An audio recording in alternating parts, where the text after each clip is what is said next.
در جنگل از دنبال یک شخص شیر حمله می کند. او به خاطر رهایی یافتن از شیر در چاه می پرد و در رسمان آویزان می شود. وقتی که به پایان نظر می کند می بیند که یک مار بزرگ ایستاده است و در همین حالت دو موش، یکی سفید و یکی سیاه، رسمان را به کندن شروع می کنند.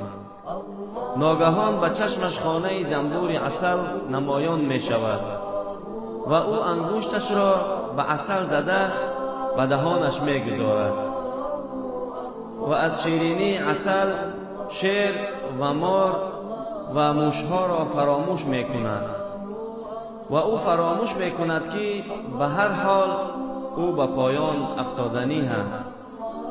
امام غزالی رحمه الله می فرماید که در این شعر مرگ است که همه وقت از دنبال شماست و مار قبر است که شما باید درونش بروید و دو موش شب و روز هستند که آهسته آهسته رسمان زندگی شما را کوتاه می کنند و عسل دنیا است که کمتر می خورید شما را از مرگ و از قبر و از آخرت غافل می گردانند. برادران عزیز، برای دنیا از آخرت غافل مشوید. این ویدیو را نشر کنید، شاید که به سبب یک نشر شما در دل کسی تأثیر کند و در ثواب شریک شوید.